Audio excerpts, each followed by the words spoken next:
Hi, everyone, and welcome to another edition of Palma Yacht Crew Vlogs right here on Yachting International Radio. My name is Rhea. I am your host, and today we have a special guest, Hodder. He's a cybersecurity specialist, and the company is Pelion Consulting. That's right. How are you? I'm very good, thanks. Yeah, despite being locked up for 4 weeks now, feels like it. Although in retrospect, the time seems to have flown by. I don't know where it's gone. Been very busy.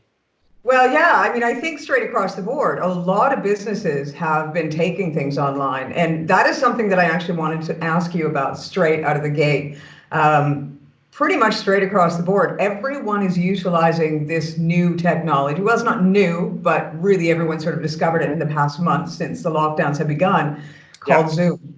And it turns out that all of a sudden there's companies straight across the board that are not allowing their employees to use Zoom whatsoever because there are some massive cyber issues or cybersecurity issues with that. Cybersecurity issues and privacy issues with it. I've just found out today that Google are one of those companies that have banned their employees from using Zoom, and US Senate is also recommending them use Zoom. So yeah, it's massive. UK military and the defence sector there doesn't use Zoom. However, governments, schools, a lot of big businesses are already kind of well embedded there. And you know, I think 500 million extra users in 4 weeks. So the platform's gone from next to nothing, not being heard of, to being at center stage on the world platform and connecting people globally.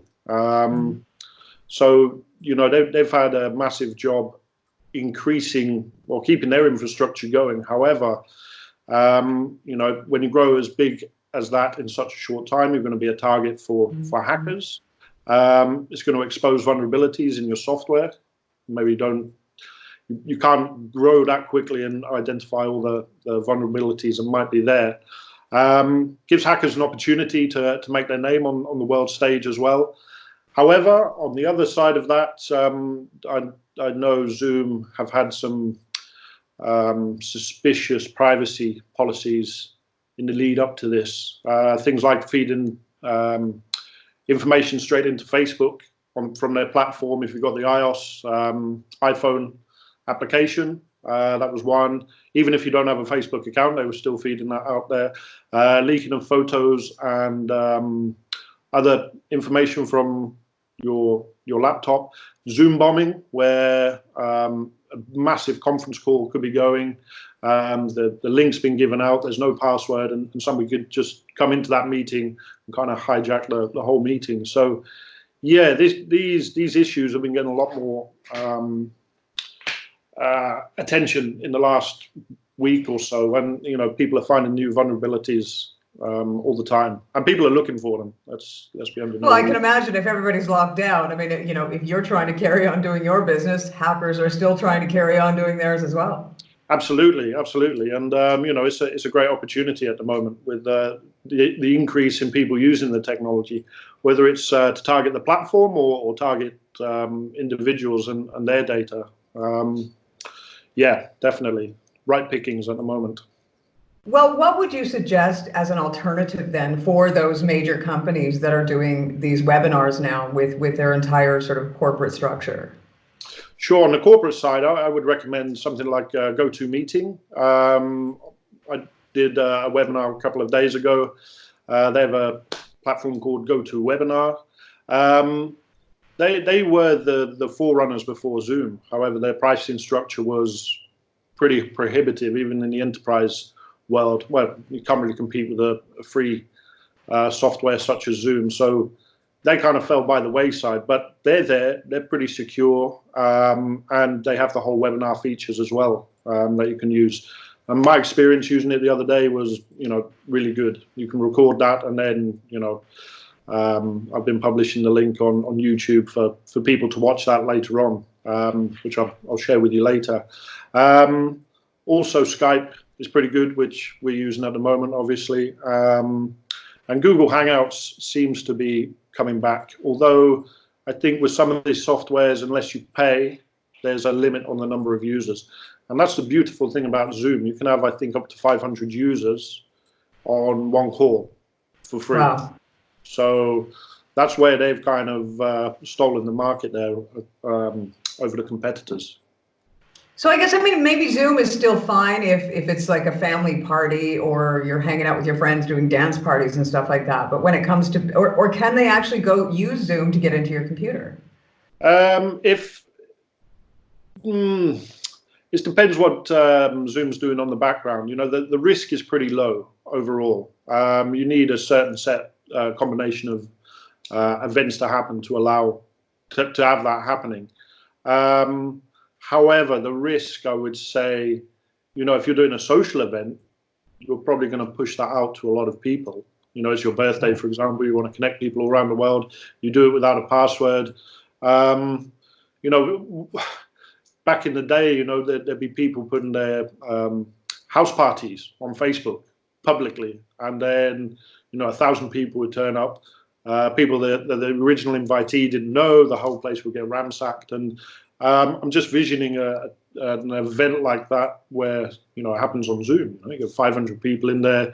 You've published that link on Facebook or, you know, whichever platform, and you know, 500 people turn up. Half of them you don't know, and you know they're able to then start tampering with different feeds and uploading, you know, explicit photos into the streams. So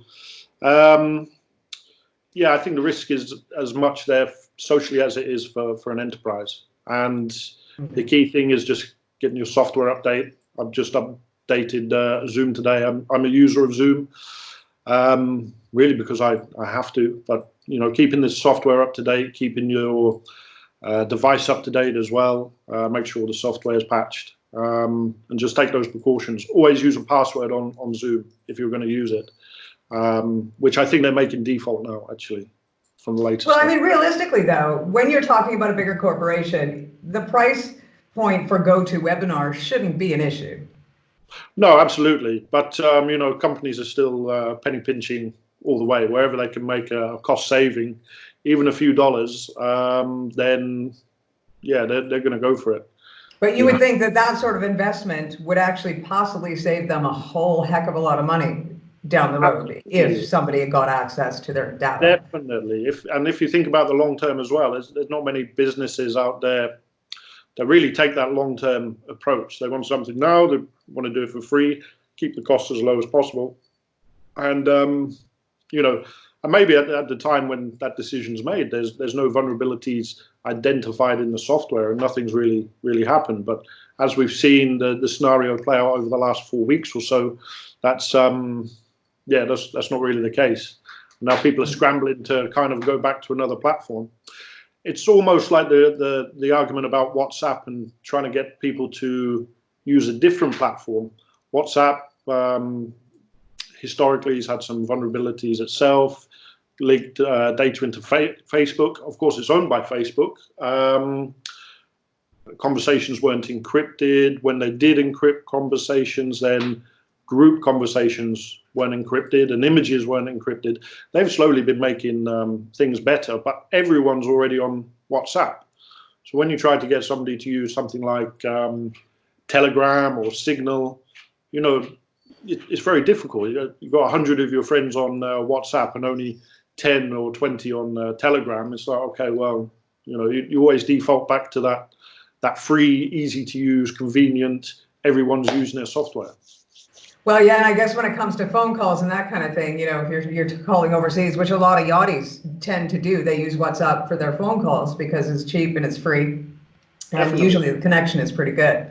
And I guess even personally, I use WhatsApp for my phone calls because I really don't have anything important to say, so I don't think it's a big deal. But no, absolutely, and you know, that's, yeah, it's easy to use, and the chances of you know, a voice conversation being hijacked is very small. However, it has been known that some of those voice conversations have been leaked into Facebook, and then, you know, through your Facebook history, you can find traces of those conversations that we've had in Facebook. So you just hope that you've never spoken poorly about another person. Absolutely, or you know, God knows what conversations I've had with people in the past, and it seems nowadays, with my family spread all over the world, friends, it's the go-to application for that. It's there, it's free pretty much if you've got Wi-Fi or you're using your 4G data. So yeah, it's tricky.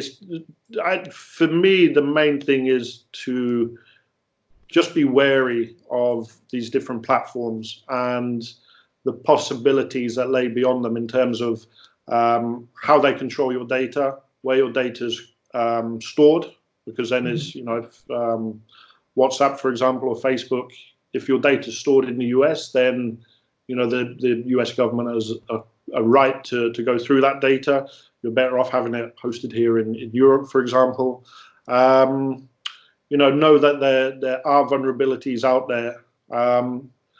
Such a massive field, though, and keeping up to date with all these movements, terms and conditions, when they change, we're all very used to clicking I agree without looking at the terms and conditions or the privacy policy. And just by doing that, we've unwittingly given so much of our rights to that data away to the big companies. Yeah. Where it's stored, how they handle it. And the problem is not that you might not have anything to hide. The problem is how that company can then use your conversations, your data to, something malign, like targeting an advert at you, for example, based on a conversation you've had. Okay. Well, we've all had those things. I mean, everybody talks. I don't care, straight across the board. We all have these weird experiences where we've been talking to a friend in the same room as our phone, or we've been talking on the phone, and we've been talking about something really, really random, like not normal at all. And the next thing you know, all of a sudden up either on Facebook or Instagram or whatever, you've got this advert. You're like, that's just kind of creepy. And I think we've all experienced it. Definitely, and that is real. The phone is listening. If you've got an Alexa in your house, for example, she's listening on all the time. Be under no illusions there. She might look like she's off and just sitting there, but she's listening. What's she listening for? She's listening for you to say Alexa, so you can then give her a command and then she responds.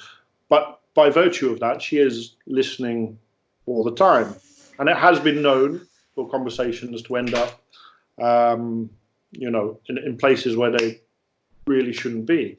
I don't have one of those, and I think it was specifically for that purpose, because the idea that somebody listening in on me was creepy.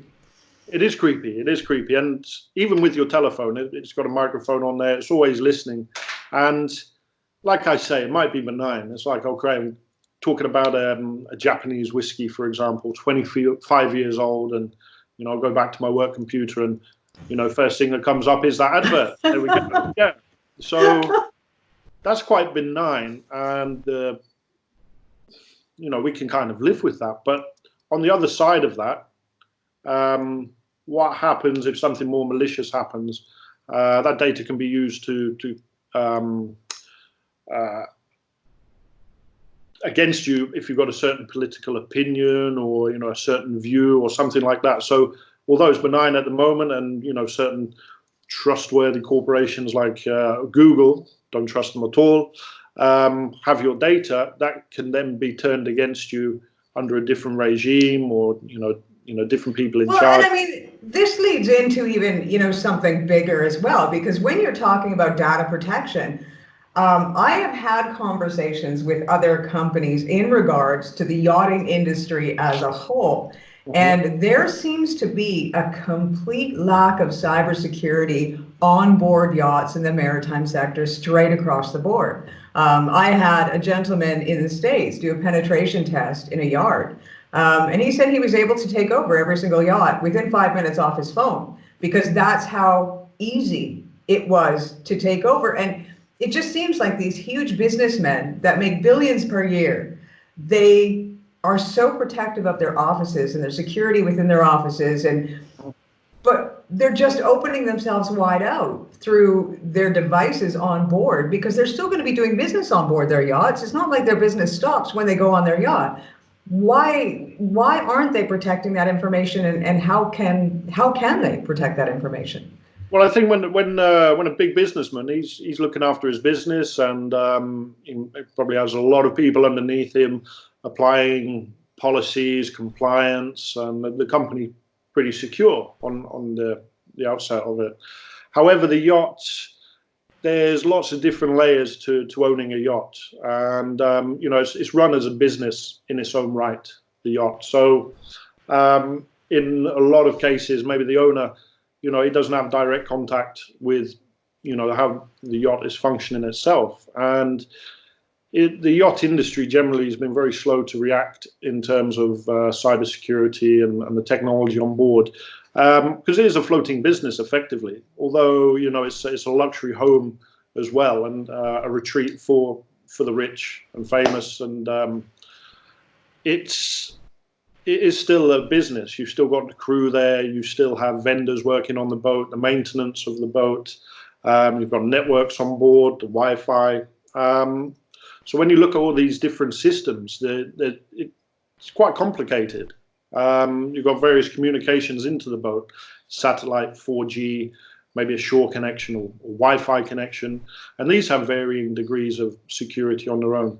Then you have systems on board, which in some cases weren't supposed to connect to the internet, kind of reverse engineering on the PLC side, control systems that might be there, navigation systems as well. You can spoof GPS even. You know, if you can get close enough to a yacht and spoof the GPS coordinates, they're on the bridge, they look like they're going in one direction. You've actually steered the boat by a couple of degrees in a different direction, and, you know, worst case scenario, you could shut the boat dead in the water if you've already hacked into the right systems. And that can be done either social engineering, you know, or a hack on an unpatched piece of software through the satellite connection. Fortunately, that scenario hasn't happened, and, you know, it's something I'd hate to see happen. But unfortunately, it's going to be a bit of a wake-up call, I think, to the industry, not only yachting but also commercial, for something like that to happen. And of course, regulations are coming out now. 2021, the International Maritime Organization are pushing the regulations, which at the moment, with everything on complete freeze, on lockdown, that work's not getting done. The risk assessments. So, you know, we'd go on board and do a risk assessment on the boat, find out which systems are vulnerable, which systems cannot be hacked, which systems are connected that shouldn't be connected, then do full audit, penetration test of the network, and find out where the holes are, unpatched software, passwords, default passwords, this kind of stuff. Are the incoming networks secure?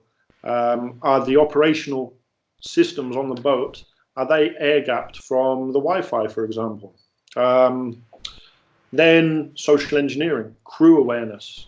Are we aware of dodgy applications like, well, pick on Zoom, where, you know, well, that's not fair to pick on Zoom, but, you know, installing some malware, phishing emails, clicking on a link, opening a PDF.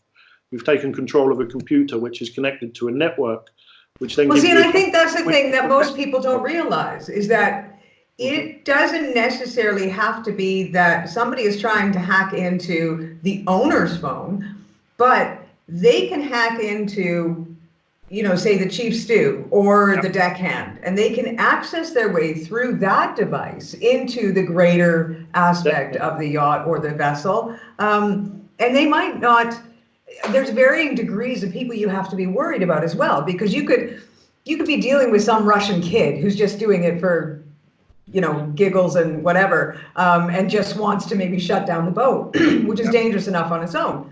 But you could also be dealing with somebody who has long-term plans that a year from now, what they're doing is they're worming their way in, and a year from now, they're looking to kidnap so-and-so and hold them for ransom, you know, at a later date. And you will never know when this sort of data access or data breach took place. Sure, and the issue is here, the people using the yachts, the owners, the charter guests, they're going to be high net worth individuals, and a target for scammers who want to get money, or for corporate espionage. And they will be the ultimate target at the end of the day, and they will take however long it takes to get to that person, damage them financially, or however they want to do it. And I've had an argument that a satellite connection is, it can slow down a hacker. Why would a hacker's not going to have time to come in on a low bandwidth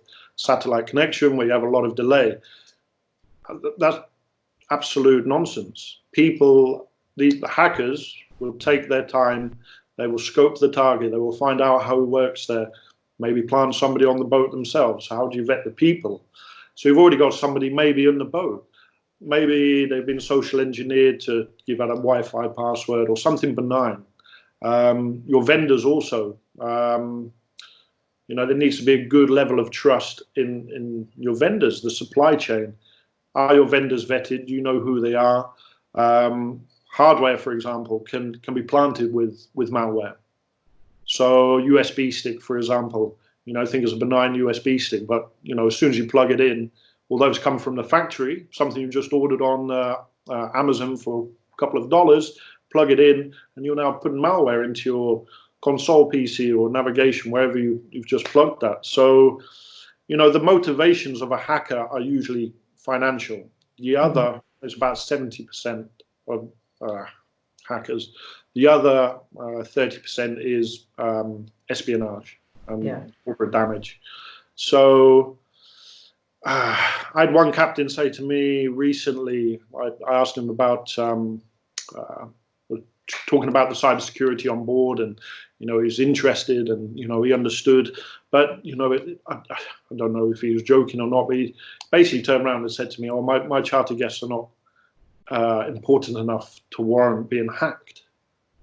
And you're like, well, no, that's complete nonsense. We're all targets to a hacker, whether it's your trying to get into your bank account, your credit card details, sensitive conversations. We're all targets.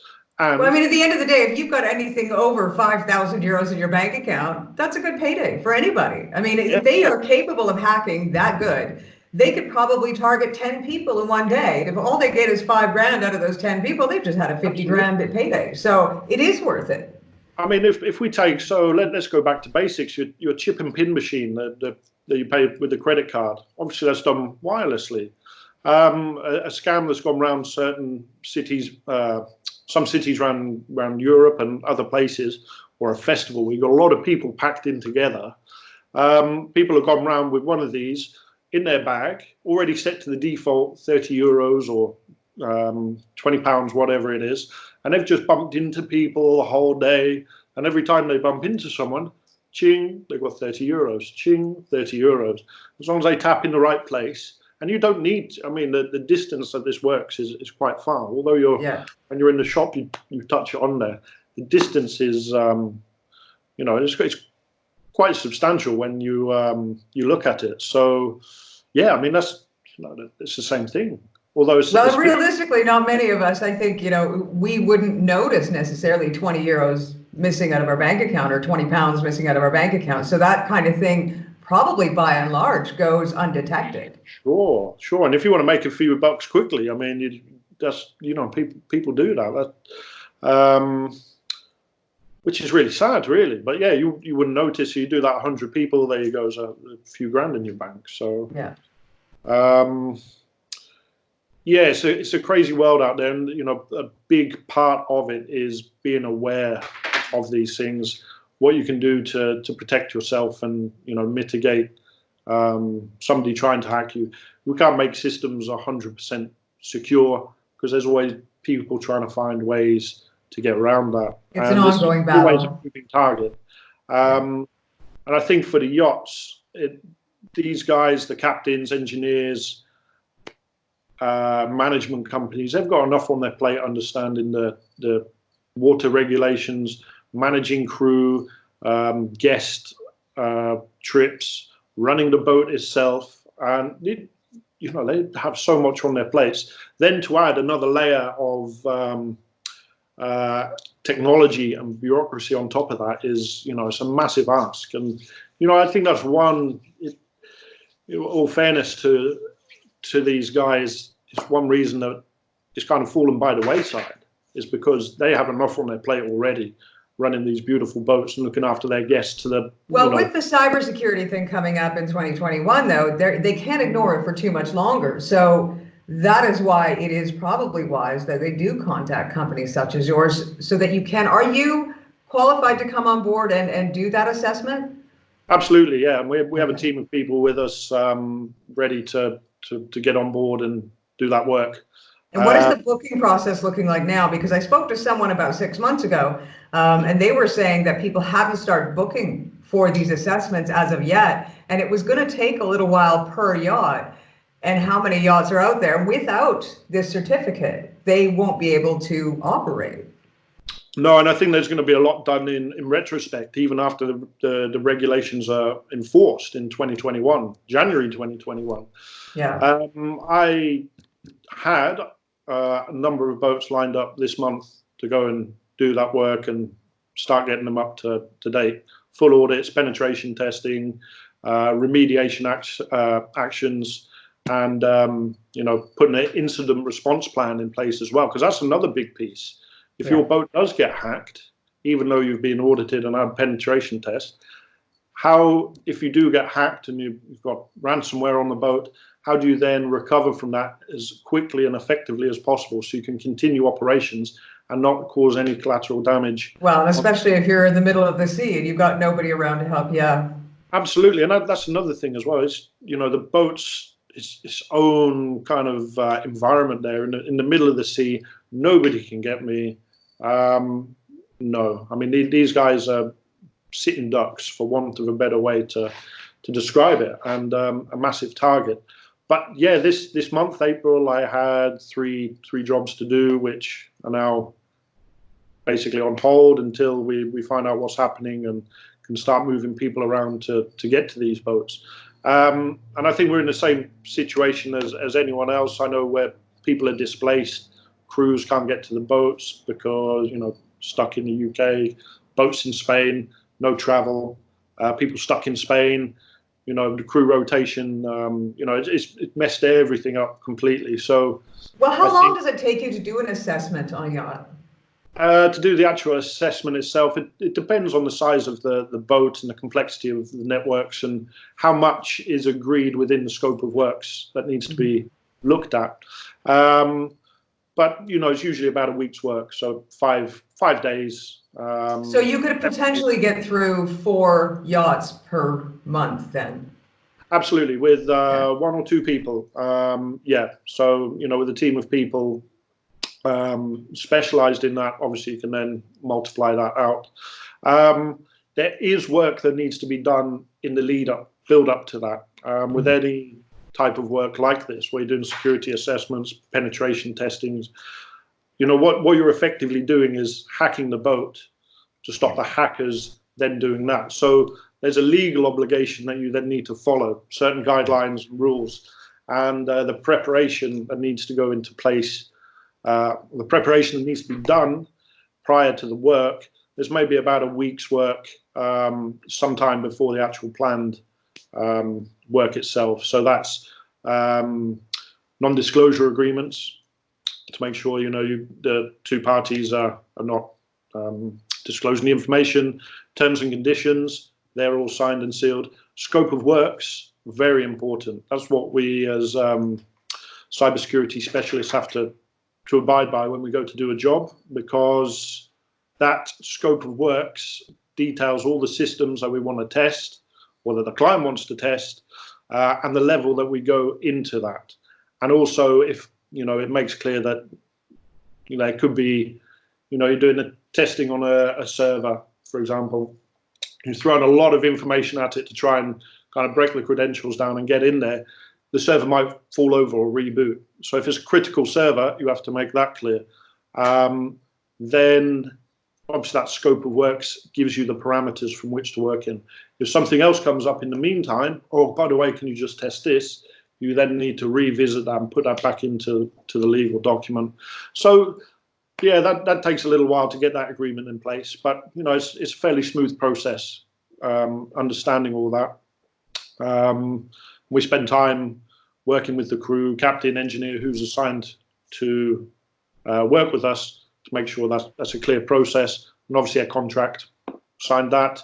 Once that's done, then we basically go and hack the boat, do some hacking. That's the fun bit. Absolutely, yeah. That's where it kicks from. And that can start from simple social engineering. So we agree with a captain or engineer, a couple of people on board, that we send somebody to the boat in the next 2 weeks. You won't know when, and they try and social engineer their way onto the boat.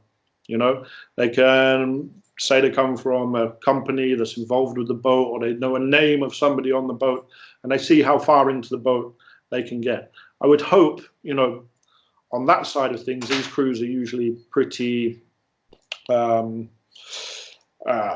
observant anyway, and well, I think security has gotten pretty strong. Yeah, certainly. They've gotten, I mean, even the ports themselves now are becoming pretty stringent, which, you know, there's two lines of defense then. You know, they can't even get into the yard to begin with, or to the port. And so you've got that, number one. And then secondly, you've got the deck crew that are standing there when you go try to board the boat. So, you know, but you're right. I mean, they have to be trained in awareness, because, you know, everybody, your security increases as long as your crew are aware of everything that's going on around them at all times. Your crew are the first line of defense. Yeah. Despite that, the technology is great. The technology does what it does, and you know, if it's all up to date, it's very difficult to get past. Your first line of defense is the crew, us as human beings. We're in a lot of cases, very trusting. And you know, we want to help people. We want to help each other. And you know, the right person can talk their way into any situation, be it a business, a boat. So that's where you need to really, if you've got protocols in place, you need to make sure everyone's following them. And yeah, we all need to kind of keep up to date on what the latest things are, where phishing email or scam or whatever people are trying to do to get their way past you, to get that password from you, or to get some piece of sensitive information which might make the reconnaissance mission for the hacker a lot easier to work his way into a system more computer on board. So if somebody wanted to do the assessment then, and they, you know, after seeing this interview, they realized that, oh, we better get a move on. How much time would they need to give you notice in order to book your services? And would it be wise for them to get a hold of you now to make sure that they have this done prior to January? Definitely. I would recommend that any boat looking to get this done, which should be all the boats that haven't already started the process, as soon as possible, really. Because the last thing you want to do is not be compliant after the regulations are already set in stone and in operation. So yeah, get in touch as soon as possible. We would then work with them to find a suitable date and start the process of contracts, terms and conditions, etc., and work out when would be a good time to come and do the work. Well, and realistically, that process can be started now, because terms and conditions and all of that stuff, that can all be done, you know, through email and the internet, and those conversations can be done prior. So if you get them done now, then you can start making those appointments.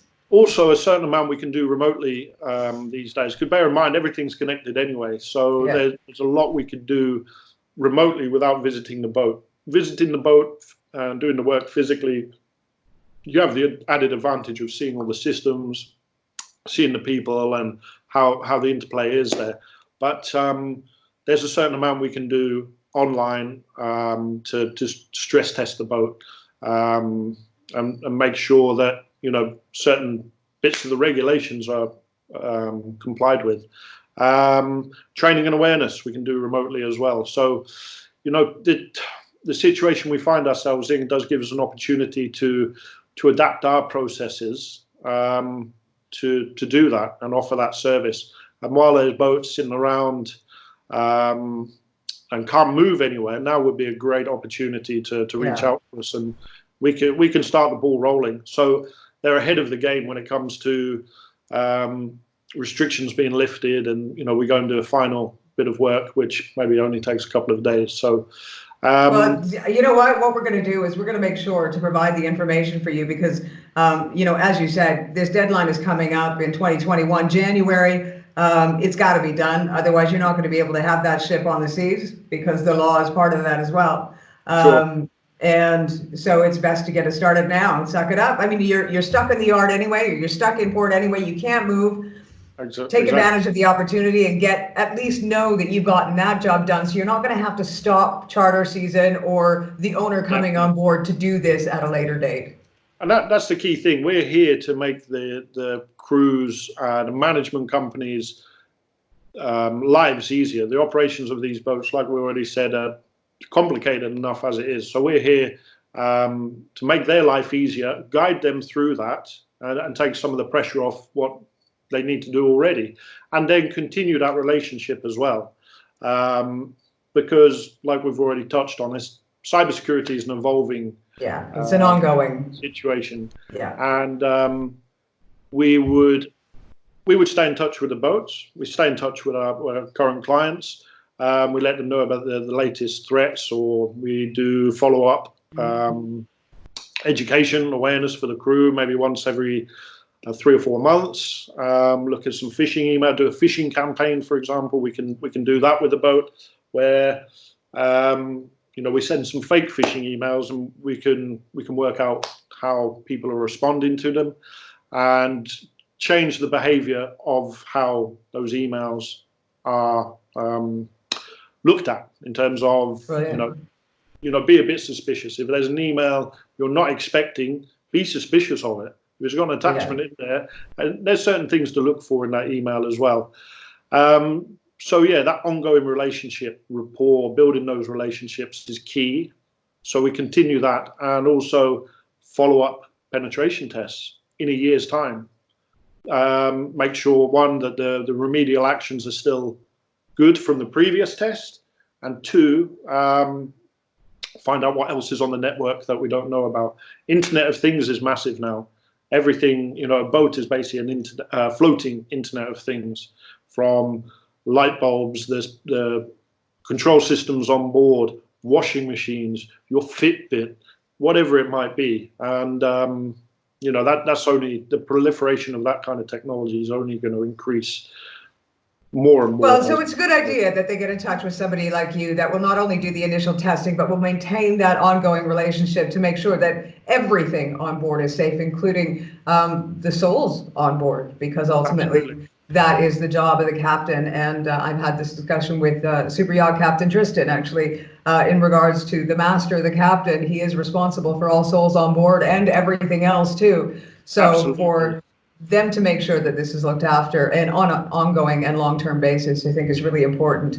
But we will make sure to provide the information for everyone out there in yachting land. And hopefully people will take you up on the offer now and get in touch with you and start doing these processes now, because they do need to be done. And we're already well into 2020. So yeah, definitely. Let's get ahead of the game and make the most of the time we've got now, because this is actually a great opportunity to start these processes. There's no time like the present, and this unique situation we find ourselves in is a great starting point. Exactly. Well, Rick, I thank you very much for your time. This has been Rick Hodder from Cybersecurity Pelion Consulting. That's it. Thank you. Thanks for having me. Thank you again. Once again, you've been watching another edition of Palma Yacht Crew Vlogs right here on Yachting International Radio. My name is Rhea. I've been your host. We'll see you again next time.